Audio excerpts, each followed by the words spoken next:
To begin. Everyone, welcome to the Jerusalem Press Club. Today we're talking about the gap between the Iranian regime and Iranian society. We're going to hear a little bit from our three speakers, and then we're going to have a panel discussion after they give a little talk. First speaker is going to be Holly Dagres. She's an Iranian-American analyst specializing on Iran. She's currently based in Jerusalem. She's the curator of the Iranist blog. Her work has been published at Al Jazeera, Al Monitor, Foreign Policy, the Huffington Post. She's also the only one here, I think, who actually grew up in Iran between 1999 and 2006. Is that right? Yeah. Okay. Okay. Well, thank you for having me, starters. It's so great to finally meet Raz, meet Lar, and to have all of you here. I wanted to talk about the Iranian youth, better known as the children of the revolution, those that were born during and after the 1979 revolution. They make up 2/3 of Iran's 80 million population, and it wasn't until the 1990s did they come of age. Now, the 1990s was an interesting time because Khomeini had just passed away, the 8-year war with Iran and Iraq had ended, and the Iranian people in general found themselves in this situation where they realized, wow, the Islamic Republic is here to stay, and this is what we're dealing with. And as a result of the distractions no longer being focused on the war, and a lot of the repression of the 1980s, you found that the Iranian people were kind of disillusioned. A lot of the promises that the Iranian government made when the revolution happened had gone stale. They were offered a lot of freebies, for example, free housing, free oil, free bread, so on and so forth, and a lot of other things. And as the 1990s came to being, they realized, well, a lot of this is not happening. And so as the Iranian youth were coming of age at that time, they found themselves, in some cases, not all of course, religion being shoved down their throats, literally, day on and day and night. And with the time, there was a lot of things that were progressing on the international front. Technology, for starters. There were a lot of contraband satellite dishes in the country. You would find them from North Tehran to the villages in Qom. People from conservative families or secular families were watching satellite television. Now, what were they watching? They were watching Turkish soap operas. They were watching Friends. They were watching Baywatch in the 1990s. There was a lot of contraband movies and music. And you found that Iranian youth were very much acting out in the way youth around the world do. They were genuinely, they had general human curiosity. They wanted to experiment with sex, drugs, and alcohol. In some ways because of the oppression of the government, but in some ways because Iranian youth were like everybody else. They wanted to know what it was like to try marijuana for the first time and drink alcohol, and especially since the Iranian government was telling them not to do these things.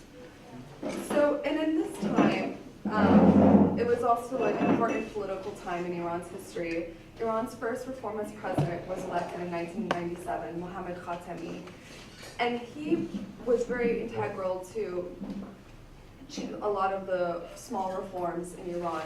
Now, for us, it's considered small, but social change in Iran is a barometer of how things are, politics is a barometer of social change in Iran. So when Khatami became president, you found that a populace that was known for wearing black from head to toe were suddenly wearing color. The women were showing their hair. They were wearing makeup. They were wearing manicures and pedicures. The music of the weddings were getting louder. The house parties were getting louder. People were going on dates and holding hands. And again, this wasn't happening without the morality police on their doorstep. But people were pushing these lines, and Khatami was allowing it. And at the same time, you were having a cultural revolution in Iran. And this cultural revolution is part of why Oscar-winning Oscar Farhadi's films are so known today, like The Salesman and The Separation. Some of you may or may not have seen them in Jerusalem's movie theaters. And with that, Iranian youth realized that getting involved in politics and pushing for reform through presidents was a way to move things forward. As time went on, a lot of Iranians found that Khatami had his hands tied behind his back. A lot of his promises also went stale. And by the time that 2005 had come around, Iranians had also become disillusioned. And so this is what left the situation for Mahmoud Ahmadinejad to become elected as president of Iran. And it was because a lot of Iranians, especially the youth, realized that that their vote didn't matter. If they were just going to get these basic reforms and not some of the greater civil liberties that Mohammad Khatami had offered, then we're going to not vote in 2005's election. Now, there were some other reasons why he was elected, of course, but long story short, as you all remember that dark time in Iran's history, Mahmoud Ahmadinejad was, although a populist for the poor, he was a national embarrassment for the middle and upper classes with his denial of the Holocaust and his commentary about the gays in Iran, and of course, going abroad and making statements like that he's the second of the coming of the Mahdi. So by the time 2009 had come around, you found that Iranians were getting involved in politics again. They backed Mir Hossein Mousavi, another reformist leader, and unfortunately there was a fraudulent election. Depending on who you ask, I'd like to think that it was a coup, and it definitely was a fraudulent election. And I don't want to go into details on that, that's another story. Long story short, you found that Iranian youth were very angry with the outcome of the election. And for the first time, the West was seeing that Iranians weren't angry, bearded people chanting death to America. They were good looking. They had green berets around their head, and they looked, and everybody was cheering them on. And it wasn't, that time was a very dark time in Iranian history because there was a lot of repression going on. There was a crackdown. 40 people were killed, including Naida Agha Sultan, if you remember, the blood gushing from her nose and her mouth in that viral picture and video. And for a time, a lot of people thought, well, this is the end of Iran's Islamic Republic. And it wasn't, everybody wasn't sure what was going to happen in the future of Iran's politics, and especially what the Iranian youth were going to do. And so what happened in 2013 that elected Hassan Rouhani was actually very interesting. A lot of Iranians got involved in elections again and realized that although their demands haven't changed, if they can only vote in elections to push small boundaries, that's worth the battle. And that's again what happened in this election in 2017. And delving into a couple of things I want to mention, youth demands have not changed over the years. There's an anger that seeps deeply beneath the Iranian youth, and that's partly because a lot of these social freedoms have not been addressed, and of course there are socio-economic problems. I wanted to talk briefly about the four major problems I want to address four major problems that Iranian youth are facing today. Unemployment. Iran's youth have a 20% unemployment rate, and in some cases it's 40% for women. It takes sometimes 3 years for Iranians to get a job after they graduate university. And so they find themselves in these awkward positions of running away, getting involved in prostitution, and also just Do feeling... you mind if we save the, we can talk about it Yeah. during our discussion after. So I think we just want to just get a quick comment from Dr. Raz Zint. He's an Iran expert at the Institute for National Security Studies and the Moshe Dayan Center at Tel Aviv University. He's a researcher in multiple Middle Eastern think tanks, and his doctorate dealt with Iran in the Arab world. Thank you for having me here. I've just realized I'm supposed to be the less optimistic one here. So just make four brief remarks, or raise four questions and try to answer them. One, is there really a gap between the Iranian regime and the Iranian population, the Iranian society? My answer is very clear, yes there is. There is a growing gap. It grows mainly because, as Holly mentioned, the vast majority of the Iranian population are younger, under the age of 40. They are no longer ready to be told how to behave, what to wear, what to say, and should they meet their girlfriend in a restaurant and give her hands although they are not married. see it almost everywhere. I think Tamar is going to mention the secularization process in Iran. Yes, there is this process. We've seen less and less practicing religion in the public sphere. Less and less people go to mosques. We see the status of Iranian clerics being eroded. There are even some attacks, several attacks against clerics in Iran over the recent months or so. Clerics who used to be the representatives of the Iranian people have turned into the representative of the corrupt and repressive regime. And so it comes with a price, and the population is less inclined towards clerics, less inclined towards religion. So yes, there is a growing gap.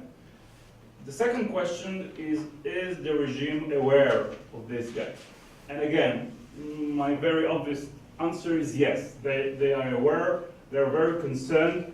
One of the most popular words in Iran over the last few years is nufuz, infiltration, Western infiltration. They're very concerned. I remember a report being published in Iran only weeks after the nuclear deal, saying that McDonald's is going to open a branch in Tehran, and that became the talk of the day by the clerics in the mosque, because they're very concerned of everything Western. I always say that the only thing that the Iranian regime is much more concerned than a war with the United States is by the possibility that the United States is going to open an embassy in Tehran, because they know that Tehran is going to fill with thousands of Iranian younger generation wanting to get a visa to the United States. So yes, they're aware. There's a few who might have followed the recent presidential elections in Iran might remember that even the hardline presidential candidate, Ibrahim Raisi, the cleric, used one of the well-known Iranian rappers called Tatalu in order to improve his image among the younger generation. It didn't help him. But the fact is that even the clerics understand that younger generation today in Iran are walking away from religion, and they have new role models, and these are not the clerics but pop stars and other celebrities. So yes, they are aware. The third question is, do they respond to this gap? And as Holly mentioned, yes, they are. They're trying to use different strategies, and I mean mainly the presidents over the years, to address both the political, civilian, and economic demands of the Iranian population. So you could see President Khatami trying to carry out limited civilian reforms. You could see Ahmadinejad going other way by using populist economic and anti-clerical policy. And you can see President Rouhani, who acknowledges the fact that there is a growing gap between the population and the regime, and in order to save the Islamic Revolution, because he wants to save the Islamic Revolution, he doesn't want to ruin the Islamic Revolution, but he tries to do that by economic improvements and reducing a little bit the involvement of the government and the regime in the daily life of the population. The problem is that all those attempts remained largely futile due to the insistence of the supreme leader, Khamenei, who is not ready to adapt the revolutionary ideals and principles to the demands of the ordinary demands of the population. But I think the most important question is whether this gap leads to a political change. And I think that although the gap can no longer be ignored, we should not jump into the conclusion that political change in Iran is inevitable. Not just because of the repressive characteristic of the regime, but because when we look at the major trends in Iranian society, we can see that some of these developments, some of these trends encourage change, but others actually delay change. Yes, the Iranian population is younger, and the younger want something different than the revolution, what the revolution can give them. But Iranian society is becoming more and more older. and the older people tend to choose political stability and economic improvement rather than a new revolution when no one knows where it's going to lead. Yes, the Iranian population is less religion, it's more secular, but it's also more nationalistic. And this nationalistic characteristic of the Iranian society gives the Islamic regime the opportunity to rally Iranian population around the flag, especially while facing external enemies, whether it's ISIS or Trump or Saudi Arabia. Right. I think we can talk about just that. another characteristic, we can certainly say that the Iranians are critical towards the regime, but they are also pragmatic. If you look at the turnout in Iranian elections, you can see that the majority of the Iranian population is ready to play according to the rules of the political game in Iran. Thank you. So I have to apologize for cutting you guys off. I just want to get into it when the Q&A and the discussion. Our last speaker is Dr. Tamar Gindin. She's a lecturer at Shalem College of Liberal Arts and is a researcher at the Ezra Center for Iran and Persian Studies. Right? Persian Gulf. Persian Gulf Studies, the Persian Gulf. Yes, very Not nice. the Arabian Gulf, the Persian Gulf. So we'll talk about that more. She's also author of a few books in English, Hebrew, and soon Persian, including this one here, the Book of Esther. You can buy them after the talk. So anyway, a brief comment, and then we can start a discussion. Okay, I want to start by something you said. You said that society in Iran is very young, and then you said the society is getting old. That's because the baby boomers of after the revolution are becoming 40 years old, which is sort of old, but they're still... We are all getting older. Yeah, we're all getting old. But it's because we want to consider ourselves young, I guess. But now the baby boomers are having their own babies, so you can see the graphs going like this.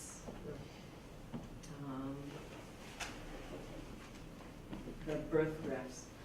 I wanted to talk about nationalism versus Islamism in Islamic society, and about phenomena such as dingurizi and Islangurizi, which mean running away from religion and running away from Islam. But it hasn't always been like this. There was an Iranian intellectual named Ahmadi Kasravi who was assassinated in the 1940s, and he said that Iran must give the mullahs, the government, must give the government to the clergy in order to be disillusioned from Islam. That's because the Shah tried to bring Western ideas and to move Iran forward, for example, by not allowing women to wear veils outside of their homes.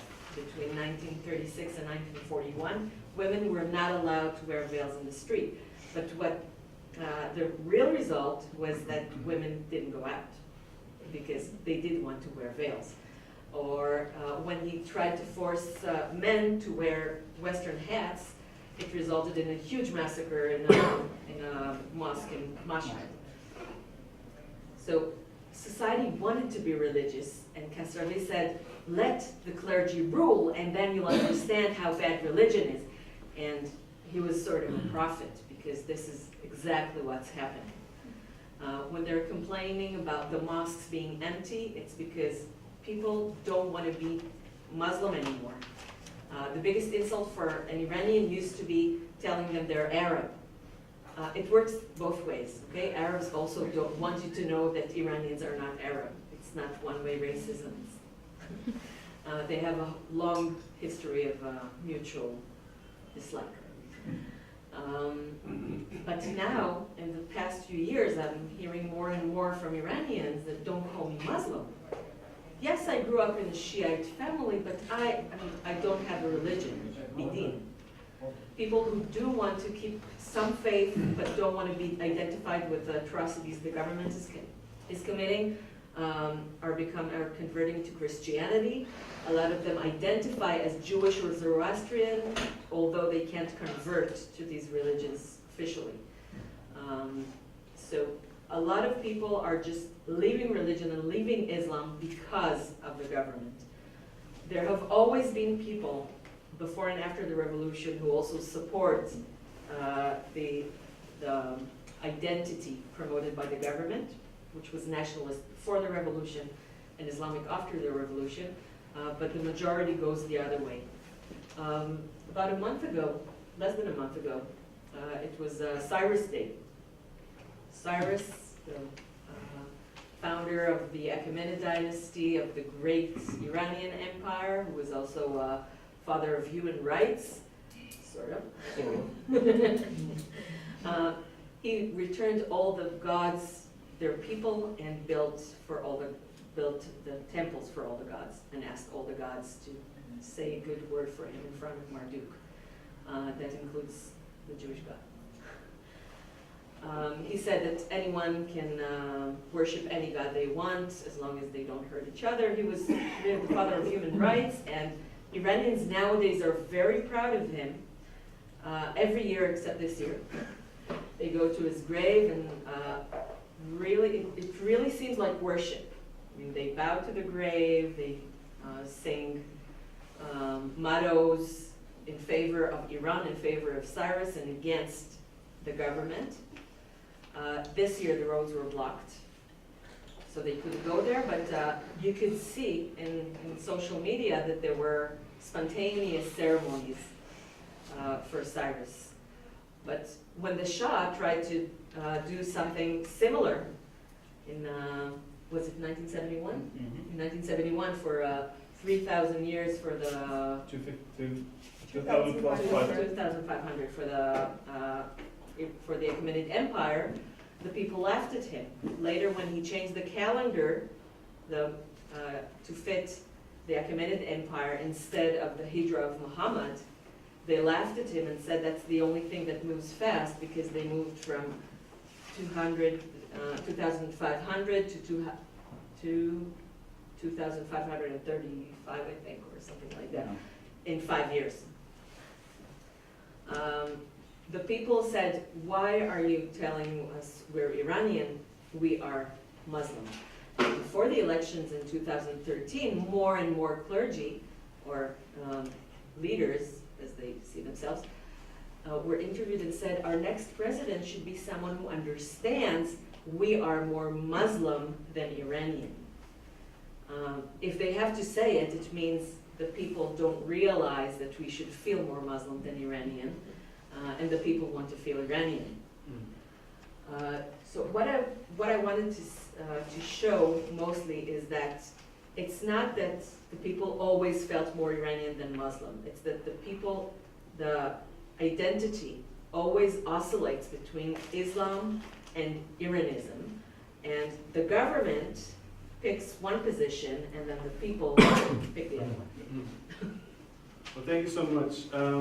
Since the title of the panel is The Gap Between Iranian Regime and Society, I wanted to ask you about what's happening right now in Iran. There was a New York Times article a few days ago, I'm sure you all read, I saw it on many of your social media feeds. Long divided, Iran unites against Trump and Saudis in a nationalist fervor. They mentioned a billboard of this 26-year-old guy no one had ever heard before, but he died fighting in Syria. Now there's billboards for him all over. He was beheaded by ISIS. Beheaded by ISIS, right? And there's a, well, anyway, there's a short quote I'm just going to read out and then ask for your response. In the article, he says, in short, it appears that Mr. Trump and the Saudis have helped the government achieve what years of repression could never accomplish. Widespread public support for the hardline view that the United States and Riyadh cannot be trusted, and that Iran is now a strong and capable state of staring down its enemies. So, since we start with you, I'd like to ask you for your response. Well, I think that article is spot on, and the reason I'll tell you this, an Iranian is like a Texan with 1,000 years history under its belt. They're as nationalist as they come. And there's nothing worse than insulting ancient Persian history in Iran as its country. A lot of people don't understand that no matter who is in government in Iran, Iranians will bleed for the land that is Iran itself. And when Trump made his Iran policy the other month, out of all the things he talked about, the repression of the government and what the government was doing in the region and all these negative things, nobody paid attention in Iran. But you know what thing pissed them off and they paid attention to? The fact that he said Arabian Gulf instead of Persian Gulf.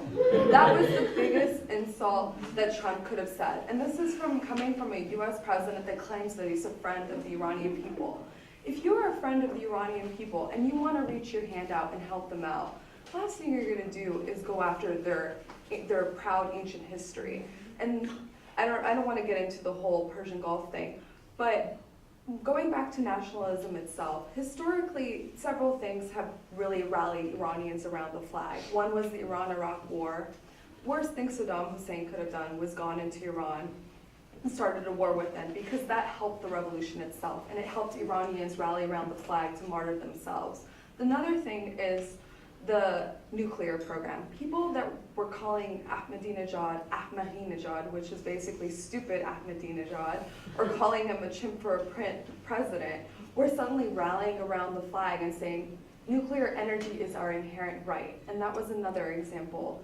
And right now, with the way that the Trump administration and Saudi Arabia are going about things, they're more or less rallying everybody, from the juice seller to the trendy North Tehran Ferrari driving Iranian girl. Everybody's on the side of the Iranian government right now because of his commentary. And I think that until we understand and address the fact that Iranians are staunch nationalists and we have to tiptoe around their heritage and their culture and history, you're not going to understand Iran or its people. And they're pretty much diving the Iranian people into the mouth of the lion in this case. I totally agree with Holly, and I would say two things.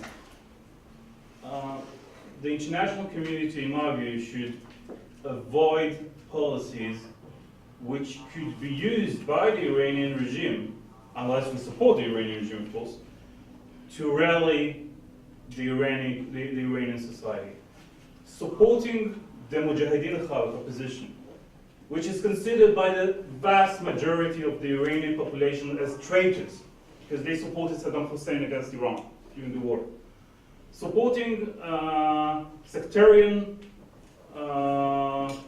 trends within Iran, the Baluchis, the Arabs, the Kurds, rally the majority of the Iranian population, whether they like the regime or not, to support the regime.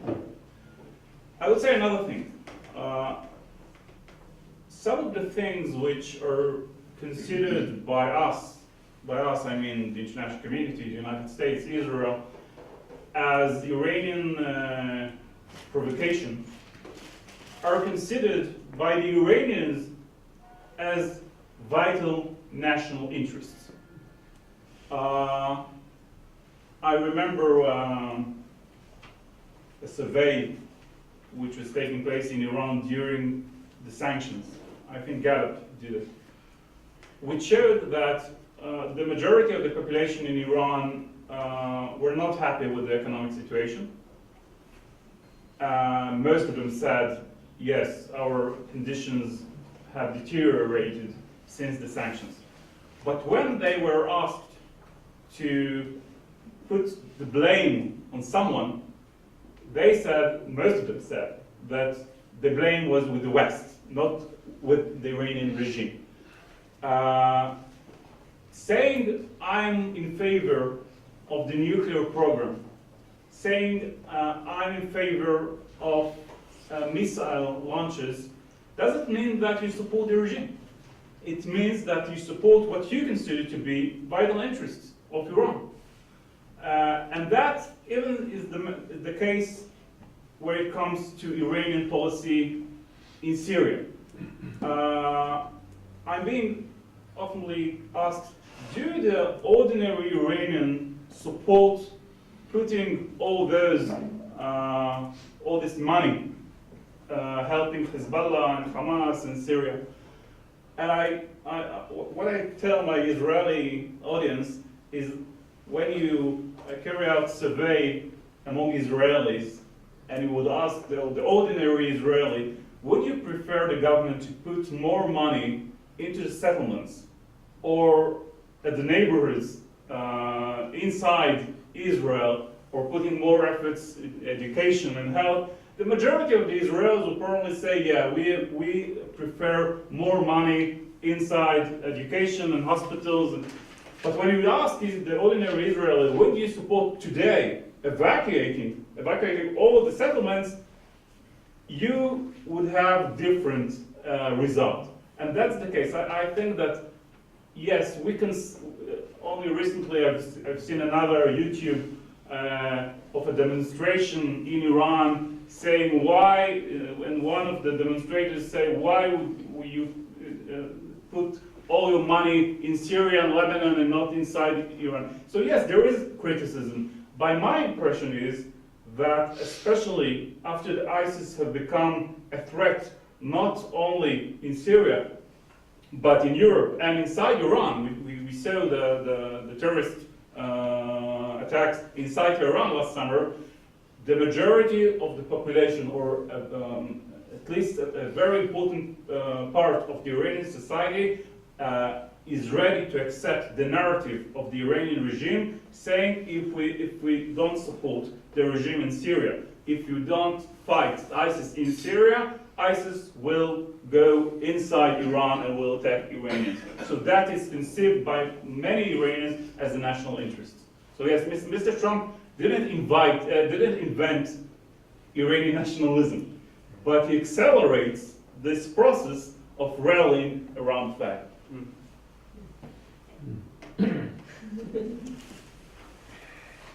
I was talking about Islamism versus nationalism, and what Mr. Trump is actually doing is supporting the government a sort of nationalism, which until recently was being a nationalist meant you oppose the government.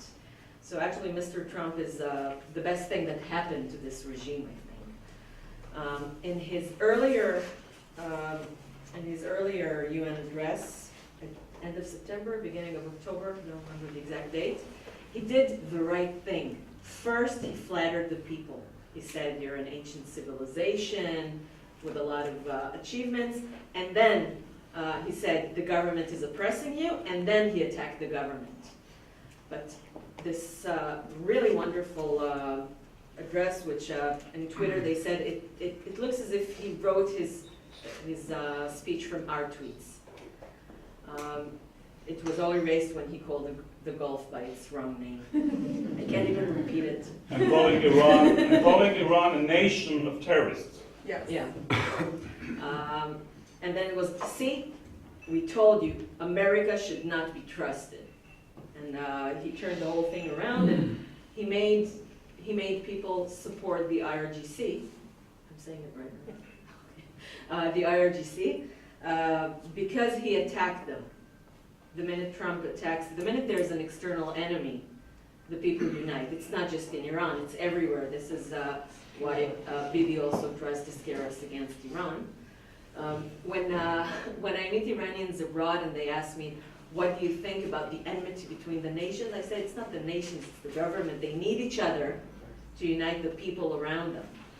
There's no enmity between the people. Another thing I say to people on my feed on Facebook sometimes, if you really want to destroy Israel, don't do anything. Okay, let us do what we do best. And the same thing is true about Iran, because if you don't try to, if Trump hadn't said these things about Iran, didn't call them a nation of terrorists, didn't take the IRGC, the people would have continued to be hostile towards the government. And what he does now, and is something that the government has been trying to do for a while, and this is making nationalism and supporting the government one thing. Is there a question there? Yeah, hi. I'm sort of listening to what you guys are talking about in terms of the rise of nationalism, particularly with the actions of Trump, and just also extend with Netanyahu. But nationalism tends to be a short burst, maybe a couple years, maybe it's a decade. I mean, going forward, let's say Trump's president for 4 or 8 years, it's very possible the next president, whoever he or she might be in the US or prime minister here, sort of does change the tone. Is this enough nationalism to keep this regime in Iran going long term? This burst of sort of nationalism today, or are the problems that we've seen you guys have laid out and addressed over the course of the last 20 years such that they would ultimately cause more of a political clash between this younger generation and the regime? First, let me say I'm not a prophet. And then, I don't believe it will last because the people know what the government is doing. It's not like the government is not oppressing people anymore, not arresting people, not torturing people, and it does do all these things. So I think it is a temporary effect. Going back to your question, it's definitely in bursts. I mean, I named a couple of examples: the Iran-Iraq War, the nuclear program, when President Bush called Iran an axis of evil.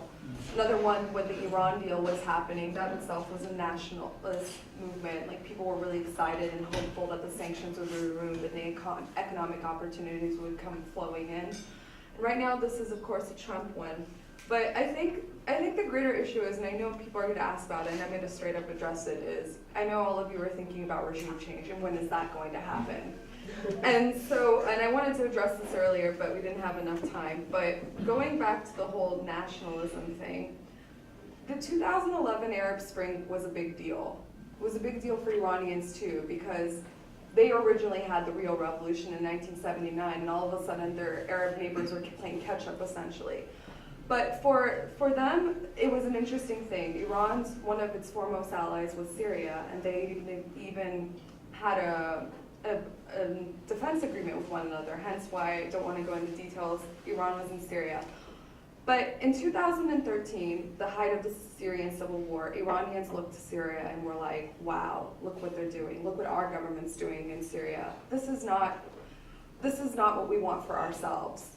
There was a time when Iranians had told me, unfortunately haven't been back since that same year, but they were saying that we're going to see what happens in Syria, and then we're going to play with the idea of pushing for more reforms, because they were still angered by 2009's election. And so when they saw that the Syrian government was massacring hundreds of thousands of people with the help of the Iranian government, they realized, that's not what I want. We thought we had it bad in 2009 when they killed 40 of us. Look what they're doing in Syria. I think we're going to back off this one. And so what happened with that is that Iranians kind of took a step back, and understandably, when you look at these Arab countries that were involved in the uprisings, there hasn't really been a positive outcome for Iranians to look and say, well, let's do something. And so with this whole nationalist front right now that's going on, Iranians are hopeful for change. They're hopeful, and they're very much not misguided. They're not ignorant.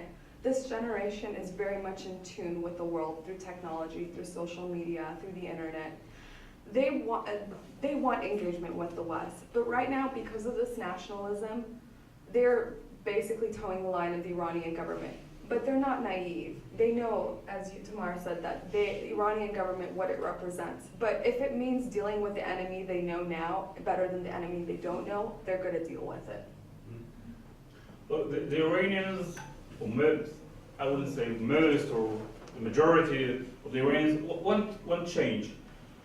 The question is, what is the price they are ready to pay in order to get change? And again, my impression is that the Islamic Revolution wasn't such a success. The Arab Spring wasn't such a success. So they are ready to play by the rules. Now, if the government interferes, as it did in 2009, and prevents the Iranian population from even saying what kind of president they're going to have, that's a problem. But Iranians have, in my opinion, not lost the hope that they will be able to achieve two main things. One is economic improvement, which is the most important thing in Iran today. With all due respect to Facebook and women and political rights, the economic problem is the number one issue. If they achieve economic improvement, and if they get a sense that the regime is ready to be more sympathetic to the demands for civilian reforms, in a way, less Islamic code dressed enforcement, then the regime has the potential to survive for a long, long time. I think that when Khamenei dies, and probably he will sometime, the question is going to arise, is the new supreme leader, will he be ready to adapt the principles of the revolution to the demands of the population? If he is ready to open up a little bit the economy in Iran and to reduce a little bit the level of Iranian regime's intervention in the daily life, I think the Chinese model can be implied in Iran. More economic openness, perhaps they'll go through a perestroika and not through glasnost. They don't want political change, and they don't have to go through political change. They have to improve the economic situation, they have to be less repressive. It might be enough. Are citizens in Iran aware they are the largest supporter of funding for terrorism around the world? Is this something they're aware of? Their citizens are not the greatest funders of No, terrorism. they The were government the is. nation, the Yes, government. Sure. yes, and they always complain that, we pay taxes and we have oil, but the government gives all the money to Syria, to Gaza, to Lebanon, to Yemen now. One of the anti-regime mottos that they yell at demonstrations is not Gaza, not Lebanon, my soul is devoted to Iran. Na Gaza, na Lebanon, janam fadaye Iran. When you talk to people, they say, does our government, it's not only buying weapons, it's building bridges in Lebanon after an Israeli bombing, when there are no bridges in Iran and people have to go to school with an omega that cuts fingers for children. Or that they build schools in Gaza and people children in Baluchistan have a school, let alone computers, with no walls. But again, you don't go to a revolution over Hamas. You don't go to a revolution in Iran over supporting Hezbollah. Yeah, it's a waste of resources. But if the Iranian government is able to reduce the level of unemployment in Iran, to give more money they are always going to complain. They are just like us. We always complain. I always say we're the same. Yeah, we're the same. But you can support Hezbollah and you can support Hamas and you can support Assad as long as you at least give the impression that you also deal with the problems inside Iran. Yes, over. I'm curious, do you have any statistics, information, knowledge of how much social media is getting down to this younger population? Actually, I had quite a few stats I wanted to throw out there, so Please. I'm going to throw out a few stats. Well, for starters, going on social media, there's 45 million active social media users in Iran, and that's actually one of the larger numbers in the Middle East. They have over 60 to 100,000 active blogs. And the interesting thing about that is social media, for the most part, is censored. So they don't have access to Twitter or Facebook, but they use circumvention tools to bypass that. So while the Iranian government can tweet and Facebook, Iranians are having to bypass censors to do that themselves. And they're very active. They're actually really engaged with the two of us from Tehran, I would say, on Twitter. I mean, I've gotten some interesting comments from people from Esfahan, from Qom, and they're very engaged in English and in Persian on social media. some other stats, this is gonna maybe come as a shock, but Iranians are actually one of the more, despite what we were just talking about, are one of the more pro-American countries in the Middle East. Is one of the more pro-American countries in the Middle East. And when I say pro-American, we've got to differentiate, just like we differentiate the Iranian government versus the people, we're talking about American people versus the government. Iranians love Westerners coming to Iran. They're some of the most hospitable people in Iran. In the world, they will invite you over for tea, a complete stranger. And when they hear you're American, that's like 100 times more exciting for them. And the last time I was there in 2013, I've never dreamed of a day where I would see American flags waving, not to be burned, but actually hanging outside of hotels. And the fact that American flags were trendy to wear. I bought leggings with American flags on it. If you look at the election pictures from 2013 and 2017, men were straight up showing up with American flags on their t-shirts. But wasn't that during Obama's time? Yes. Or would that be true today? That would be, because It might be, it might be. You might remember a picture on social media in one of the demonstrations of the hardliners in Iran, and you can see an Iranian young man having a sign down with the U.S. Margvar America, and a shirt, I love New York. Yes. So that's just to give you an idea of how confused they are. No, they might know English, but Most of the Israelis wear very interesting shirts, and they clearly don't. yeah. I went to a mosque one afternoon to just check it out and take pictures, and I kid you not, there was a guy wearing a big marijuana on his shirt, and it said Bob Marley on it. And actually, going back to English language, Iranians are highly educated. 60% of women are in university. They at least speak 2 languages, mostly English, but they've also learned French and German and Arabic. And going to more stats, this is a crazy stat for you. And this one actually was done by the Iranian parliament. 80% of Iranian women engage in premarital sex. So, I mean, you might be, Including wife marriage? we're talking about just unmarried women. Sorry, excuse me, I meant single women. So you have a link for that? Yes, I do. It's under Iranware.com, Iran's gender double standard. So that's another one. We did mention that they're not religious. Some have turned to Sufism. Many have converted to secret religions, Buddhism, Hinduism, or they become atheists. They've rejected religion overall. They think if this is Islam, I don't want any part of it. They also have the highest number of opium and heroin addicts in the world, unfortunately, and it's partly because of their close proximation to Afghanistan, and also a mix of boredom and curiosity. It's easy to find ecstasy in Iran, crystal meth, marijuana. And another interesting stat is 1/3 of all cosmetics brought to the Middle East go to Iran. Iranians love makeup. You find them doing Cirque du Soleil makeup until the morality police come up and they start wiping it off. Number 1 in nose jobs in the world. Number 1 in nose jobs in the world. So, I mean, Number 2 in sex change operations. there's a fatwa actually for transgender surgery that Khomeini actually issued, and there's an interesting story behind it. But yes, people from all over the world will come for sex change to Iran, and they also male or female. And another interesting stat is that IVF is very big in Iran, and people from Arab countries come to Iran to get their embryos inseminated.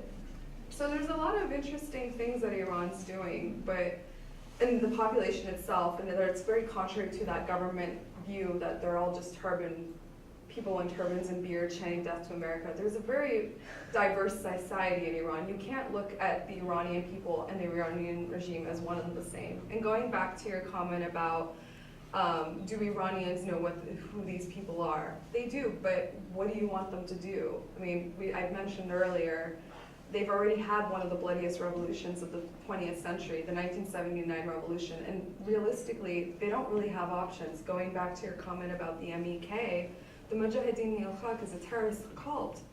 Then we have Reza Shah Pahlavi Jr. sitting in Washington dictating that he wants to be the president of Iran, but refuses to take away his monarchy title, and at the same time hasn't been to Iran since he was 17 in the 1970s.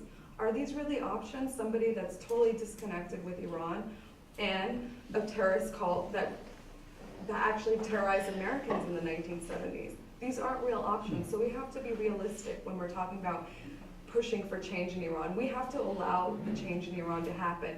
Lastly, I'd like to add that I think the biggest change in Iran could happen is if we left them alone. Cuba is a perfect example of this. If we left Cuba alone, instead of sanctioning them for 50 years, what has it gotten us? Nothing. Best thing you could have done in Cuba is open some McDonald's.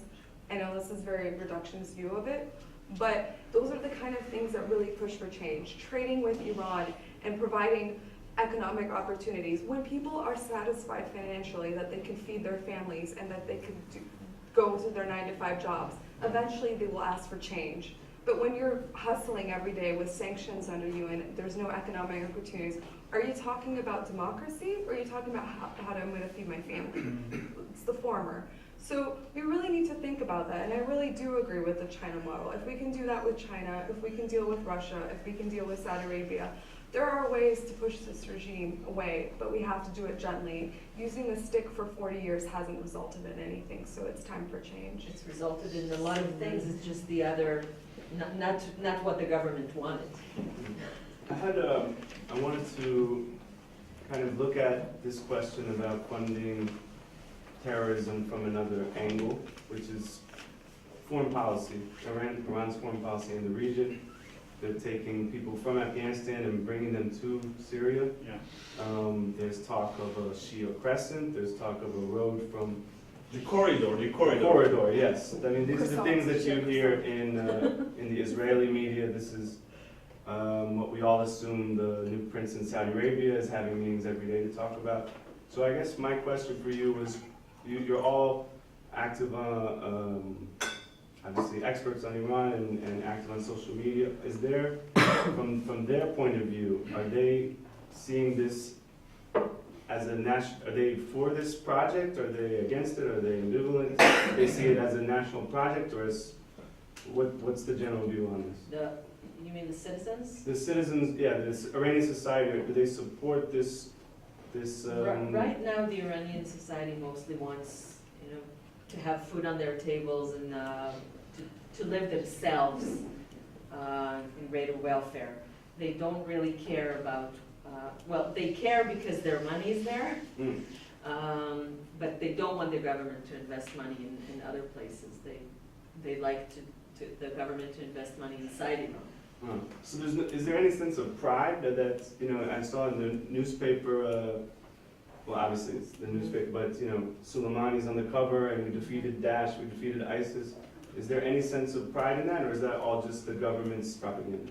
Yeah, I think there is a sense of pride. I mean, Qasem Soleimani has become Is the head of all is the head of the Quds Quds force, of the elite force of the And he Revolutionary follows Guard. Raz Simpson Twitter.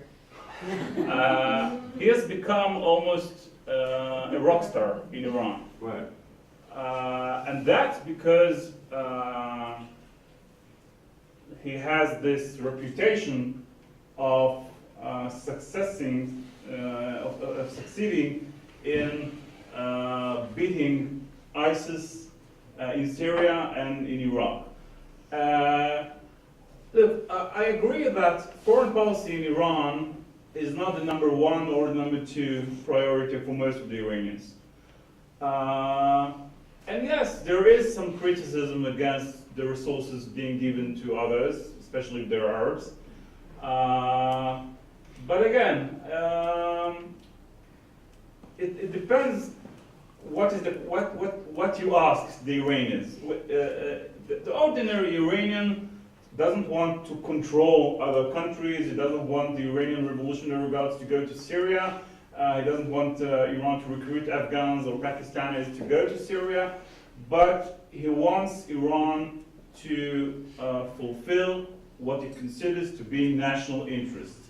And if the national interest of Iran is to have a stable border with Iraq, and that means supporting the Iraqi government against ISIS or against Kurdish referendum, then I would say that most of them would support that. Right, when it comes The to most their own important safety. issue is the stability.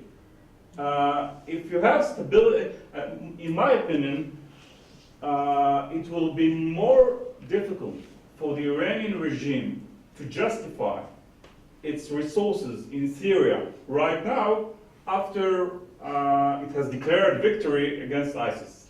Because now more and more Iranians are going to ask, okay, so we've won the battle against ISIS, why are still the Revolutionary Guards in Syria? And I think the Iranian regime might take it into consideration. They took it into consideration, and we know that there was a reduction in the number of Revolutionary Guards deployed in Syria because of the public pressure on the regime. But if Iran is going after economic investment in Syria, after economic investment in Iran, in Iraq, Like in Kirkuk, there's this oil deal with Kirkuk. for instance, that might be supported by the citizens. Yeah, I think we should distinguish between their investment in Iranian security, because fighting ISIS is a matter of Iranian security, Right. and they're investing in other governments. Iranians don't want their government, wouldn't like their government to help Assad kill his people, but they do want to be safe from ISIS. And I think the Kurdistan issue is for a totally different reason, because if Kurdistan gets its independence, and then Iranian Kurdistan will get their independence, and then Azeris might want Baluchis, and Iran will fall apart. Even my It might. I don't think it's. I know, but this is one of the fears, even fears, of nationalist Iranians who are anti-regime. They say, but what this regime does do is hold Iran together from falling apart. By the way, a general statement: we should never talk about the Iranians. I mean, there are 80 million Iranians. It's like talking about the Israelis, the Jews, the Muslims. There is nothing such as the Iranians. The Iranians are, you can speak about, even the Iranian younger generation are different from each other. So I always say it's like the blind man and the elephant. What's the blind man and the elephant? They asked 5 blind people to describe an elephant. So one said the elephant is like a big sheet, and another said the elephant is like a wall or a pillar. Each one felt another part of the elephant. So Iran is just like that. I saw this look on your face when he was describing the Iranians. the Iranians. So did you have a thought? Oh, no, I think he's right. I mean, Iran's not a monolithic entity. It's a diverse group of people. I mean, all those stats don't represent every youth. There's still hardcore kids that are fervently anti-American, but then wear Nike sneakers, but they don't see the irony in that. But it's definitely, and the Iranians aren't just Persian. Everybody says Persian. It's not existent. I mean, there's, like you said, Baluchis, Azeris, Kurds, Arabs, and going back to the whole, like, the Kurdish uprising that could possibly happen out of Kirkuk, that's a really realistic problem in Iran. Iran's been dealing with problems in Baluchistan, and of course Kurdistan's been a big problem for them. But at the same time, what's held Iran together for so long is this national identity of being Iranian. Iranians are really proud of being Iranian, no matter who's in government. And while there might be some Tehran-jealousy Iranians that like to say they're Persian because they don't want to be disassociated, at the end of the day, when you talk to an Iranian in Iran, what did they say? They don't say, oh, I'm Muslim, or I'm Jewish, or Christian, or I'm Baluchi. They say, I'm Iranian. And that's very big distinguishment from somebody that's from Egypt, for example. I lived in Cairo before. What did they first say? They said, I'm Coptic or I'm Muslim. They don't say Egyptian first. Is that true for Kurds in Iran as well?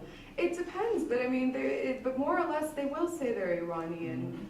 For them, the Kurdish identity, yes, they would like to. They've become, because of the oppression, they've kind of sided with their Kurdish identity. But at the end of the day, being Iranian, because of its thousands of years history and what it represents, that's what matters most to the Iranian people. The terrorists in the summer attacks in Tehran, identified with ISIS, were Iranian Kurds. Well, you can almost, Iranians are not invented community, imagined community. Okay, we have time for one more question. Now, I want to digress, if I may, now as we're coming to the end, and ask you if you can say something about this peculiar case of the incarcerated American woman. You mean the British woman? British. Nazanin Radcliffe, yes. Unfortunately, her situation's been terrible. Some of you may or may not have known this. In 2016, a British-Iranian mother and her 3-year-old daughter visited Iran, and as she was leaving the country, they put her in prison, and her 3-year-old daughter, Gabriella, right now is staying with her grandparents, and she's been with them so long that she's forgotten English because they don't speak English themselves. And right now she's being accused of espionage charges, and there's been a round of, I would say, about 30 dual nationals right now that are being held up in Iran, and more or less this has become popularized after the Iran nuclear deal was signed in 2013. Now, I can't say for the majority of them what their real intentions were, but I imagine somebody like her, very innocent, but unfortunately given her ties to BBC Persian in the early 2000s, they found paperwork and information that says that she was training journalists in Iran. And it's only recently come out in the past few days. But that wasn't the 2000s. She has nothing to do with that. She works at a foundation branch of Reuters right now. And despite that, people like her have become a pawn for the Iranian hardliners. They tried very hard to undermine the Iran nuclear deal and also hope that by keeping these individuals that maybe they can use them as a bargaining chip to get fellow Iranian citizens that are imprisoned abroad. And They're asking the British for ransom. And that too, some people have been saying that right now Boris Johnson's going to Tehran to negotiate on her behalf for a $400 million arms deal from the 1970s, but there seems to be, we're not 100% sure what the background or basis of this. He's probably the first British Foreign Secretary in a real long time that would be going to Iran. And so it's a real shame that the hardliners have gone after people like her and this Chinese-American student that was doing research on the Qajar era. There have been also some questionable individuals with weird backgrounds. We're not 100% sure what their stories were, but it's ridiculous and very sad to hear. Okay. That ransom isn't really a ransom, is it? It's owed in any case to Iran. Yes, money it's from that's the already owed. 1970s. Right. But the Shah paid it. So I think that's all the time we have. Who do they consider is their enemy? Why do they need long-range missiles and nuclear bomb? Saudi Arabia is the most bitter enemy. They have several enemies. And they don't have a nuclear bomb, for starters. But they try to get one. I'm sure you can ask them when we all go No problem. commiserate out there. So I want to present the 3 of you with Jerusalem Press Club membership cards. Wow. This is for you. And Thank you very much. I want to thank our 3 speakers for coming, and thank you all for attending.